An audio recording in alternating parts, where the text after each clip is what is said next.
Di setiap pertandingan selalu berharap, tapi harapan itu selalu menjadi kekecewaan. Persija, oh Persija. Entah siapa yang salah, entah siapa yang harus kita salahkan.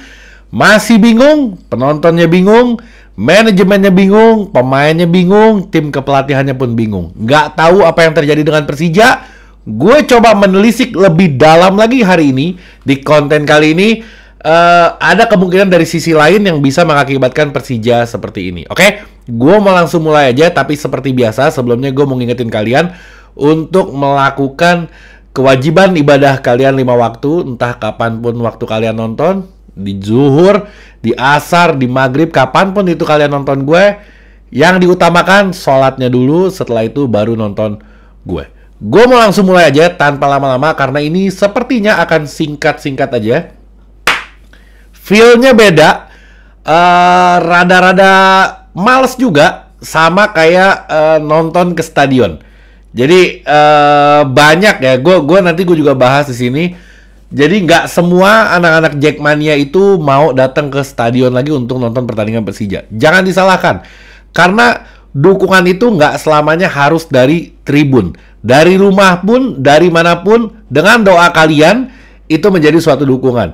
Bisa jadi orang yang nggak menonton itu, yang pertama kemungkinannya dia karena dia kecewa dengan kondisi Persija saat ini. Terus mungkin keuangannya ada permasalahan yang dia lebih memprioritaskan untuk yang lain dibanding untuk membeli tiket. Yang bagi dia kalau dia beli tiket udah keluar duit, dia nggak mendapatkan kebahagiaan yang seharusnya dia dapatkan dengan mengeluarkan uang itu. Jadi kita nggak boleh salahkan orang yang nggak datang ke stadion. Yang datang ke stadion kalian luar biasa. Yang nggak datang juga kalian tetap luar biasa. Kalian sama-sama fansnya Persija Jakarta. Gue akan coba mulai langsung ini.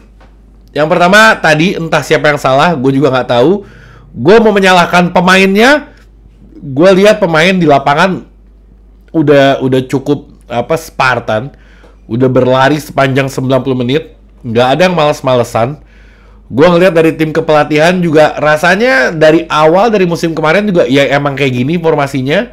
Strateginya pun toh musim kemarin lini belakang kita bagus, sekarang kenapa enggak? Padahal kita sekarang udah menambah beberapa pemain lagi untuk di lini belakang. Jadi menyalahkan tim kepelatihan pun agak sedikit nggak bisa juga. Terus siapa yang harus disalahkan? Manajemen. Gue bingung, manajemen tuh yang mana sih yang mesti disalahkan? Apa dari officialnya, atau dari pelaksana pertandingannya, atau dari orang-orang di kantorannya yang ngurus semua ini? Sekarang mau kesalahan apapun yang ada di manajemen, kalau misalkan si pemain yang di lapangannya mainnya nggak bagus pun sebenarnya nggak ada dampaknya, nggak ada kaitannya. Manajemen ngurus timnya kurang bagus, pemain di lapangan main kan nggak ada korelasinya sebenarnya. Tapi bisa ada korelasinya kalau satu hal. Kalau gaji gak dibayar, gue nggak tahu.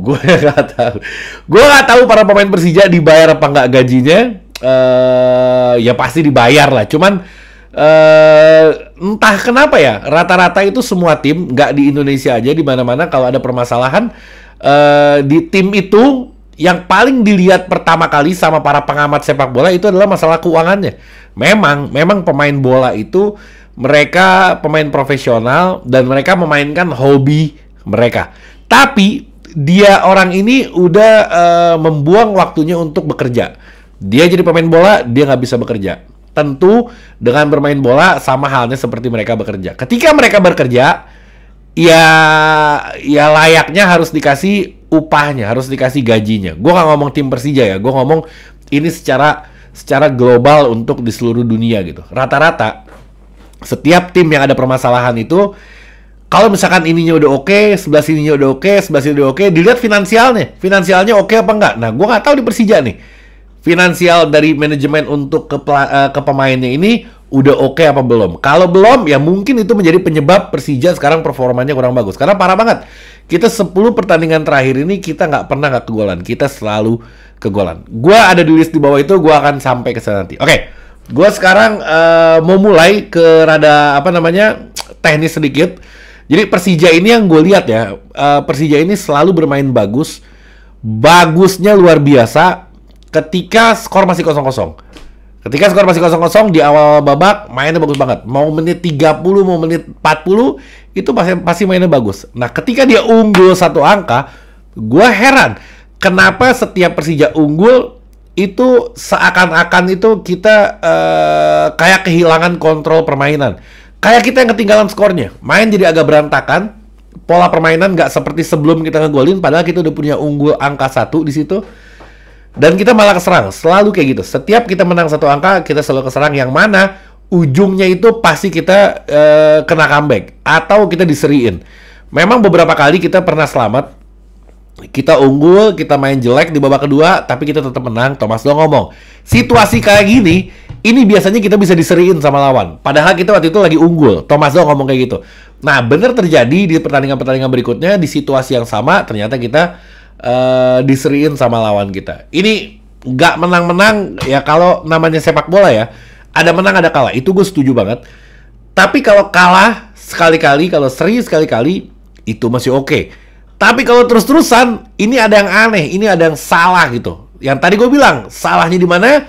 Gue mencoba menelisik seperti para pengamat di dunia yang lain menelisik tim-timnya masing-masing. Mungkin di segi finansial, mungkin, gue nggak tahu. Bisa jadi iya, bisa jadi enggak. Siapa tahu benar gitu. Karena apa? Karena ya nggak ada lagi yang gue udah kritik pemain berkali-kali, gue udah apa namanya kritik pelatih bahkan. Kritikan gue ini suara dari kalian juga ya. Sama halnya kayak gue ngepost di Instagram, gue tanya analisa lu kayak apa. Lu pada komen tuh, banyak 400-500 komen yang bilang, oke, Thomas Doll sering salah ganti pemain, Thomas Doll sering begini. Nah itu gue menjadikan kritikan gue dan gue sampaikan di video gue gitu. Sama halnya kayak sekarang, ada yang bagus pemain, nanti gue juga sampaikan. Ada yang mainnya juga kacau banget gitu. Nah itu juga suaranya bukan dari suara gue pribadi, ada yang dari pendapat gue pribadi. Tapi rata-rata yang gue sampaikan ini adalah rangkuman dari komentar-komentar kalian. Jadi suara kalian berusaha gue sampaikan, syukur-syukur didengar sampai ke sana gitu. Jadi gue hanya menjembatani suara dari anak-anak Jackmania. Mantap itu. Makanya lo komen kalau di postingan gue, komen supaya gue bisa menyampaikan hal-hal positif ke manajemen. Syukur-syukur ada perubahan gitu. Contohnya kayak Yusuf Helal mau dibalikin, yang dianya nggak mau. Yusuf Helal berusaha dipulangkan ke Persija. Mudah-mudahan. Nggak tahu ini gosip, nggak tahu apa, tapi rasanya dia nggak mau deh. Lagi bagus-bagusnya dibuang sama Persija. Kacau. Oke. Sekarang Pascual Rocco, ini apa namanya, dia yang menukangi Persija kemarin karena Thomas Doll nggak bisa di pinggir lapangan, akumulasi kartu. Dia bilang kayak gini di konferensi persnya.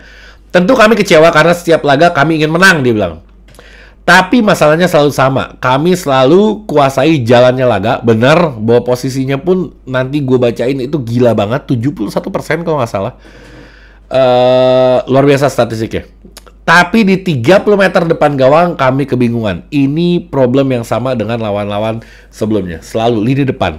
Lini depan menjadi catatan ekstra Persija Jakarta. Makanya mesti ngedatengin 2 striker asing yang bener-bener aus gitu, yang bener-bener galak gitu.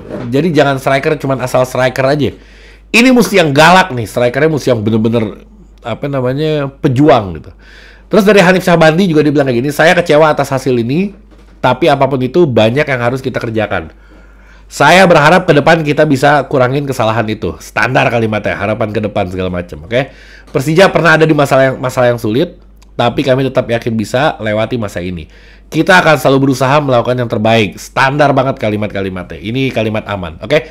Nah, harusnya ketika to the next level itu digaungkan dan target untuk pelatih 3 tahun, harusnya tahun pertama kita main begini grafiknya, tahun kedua harusnya lebih bagus lagi, dan tahun ketiga itu puncak kejayaan kita. Itu target yang sesungguhnya. Tapi ketika kita tahun kemarin udah bagus, tahun ini grafik kita turun. Nah, tahun ketiga ini gue nggak tahu nih, akan menjadi puncak kejayaan atau kayak grafik musim sebelumnya atau turun lagi. Jadi ini ada yang salah. Kalau misalkan target 3 tahun, grafiknya harus naik terus. Walaupun lambat, yang namanya percaya proses itu percaya proses. Bukan percaya proses dengan grafik yang turun, tapi percaya proses dengan kenaikan yang lagi dibangun oleh tim. Kalau gue penilaiannya seperti itu, oke? Terus lini belakang yang tahun kemarin fenomenal, musim ini kacau banget. Di 10 pertandingan terakhir harus kegolan. Gue nggak mau nyalahin 1-2 pemainnya, entah itu kiper yang salah, entah itu back yang salah. Ini secara keseluruhan, tapi lini belakang Persija Jakarta yang Salah yang gagal atas performa kita akhir-akhir ini. Kalau lini depan nggak usah diomongin lagi, lini belakang juga menjadi sumber penyebabnya. Bukan kata gue, tapi kata para pelatih Persija Jakarta. Pascual Rocco juga ngomong kayak gitu. Dia bilang permasalahan kita adalah di lini pertahanan, yang mana mereka selalu melakukan kesalahan dan kesalahan. Jadi jangan bilang gak usah tahu, karena gue menyampaikan yang pertama yang kalian sampaikan, yang pelatih sampaikan, dan gue menyimpulkan dengan dengan analisa gue sendiri gitu. Jadi konkret. Oke, yang berikutnya gue gak akan panjang, sekali lagi gue ingetin. Ryo Matsumura, seandainya kita punya 2-3 pemain yang tipikalnya seperti ini, bermain bagus, sangat bagus, dan dia menjadi pemain terbaik, man of the match di pertandingan kemarin. Cukup happy ketika kita mendapatkan pemain yang satu ini. Tapi memang kurang ketika nggak dibarengin dengan pemain-pemain lain yang kualitasnya sama dengan dia. Oke? Aji Kusuma, catatan untuk dia yang seperti gue bilang, dia sangat bagus ketika menjadi kreator. Dia sangat bagus ketika dia menyerang dari belakang ke depan, bukan menjadi target man. Kemarin sama Pascual itu dia ditaruh di second striker, yang seperti keinginan gue. Dia menjadi kreator dan dia berkali-kali menciptakan peluang. Dia dribbling melewati beberapa back lawan dan masuk ke dalam kotak penalti, cut inside, dan dia passing ke tengah. Saya nggak ada yang sambut aja. Tapi permainan itu yang gue pikirkan selama ini. Ketika dia ditaruh di situ, pas banget. Itu posisi dia yang sebenarnya. Jangan taruh di target man, karena dia nggak bisa di situ. Kalau menurut gue, dia bisa di second striker dan dia tusuk ke dalam. Ini orang Aji Kusuma, Riko Simanjuntak, Rehan Hanan. Dulu kita punya Osvaldo Ha. Ini sama tipikalnya. Gacor banget mainnya ketika dia dribbling sambil masuk ke dalam kotak penalti. Jadi pertahankan itu, Aji Kusuma tetap taruh di situ dan dimainin. Karena kalau posisi dia kayak gitu, dia main dari awal, itu bagus banget. Yang berikutnya, Simic yang selalu bermain di setiap pertandingannya. Gue udah ngomong di konten sebelumnya, gue rada curiga, gue bilang apapun kondisinya, mau menang mau kalah, Simic selalu turun di pertandingan. Entah itu ada di klausul kontraknya atau memang dibutuhkan oleh tim. Tapi ini orang pasti bermain. Nggak pernah di satu pertandingan dia nggak main gitu, sepengetahuan gue. Ada apa dengan Simic? Gue nggak tahu. Tapi kemarin terakhir dia di akhir-akhir itu ada peluang yang cuman agak tinggi sundulannya. Memang setiap main dia menciptakan peluang, tapi kalau ada yang lebih bagus dari dia striker, ya ganti aja. Ganti, kita nggak bisa pertahanin Simic ketika ada yang lebih bagus lagi sebenarnya. Oke, gue mau lanjut aja. Singkat, gue mau ke statistik yang tadi gue disinggung.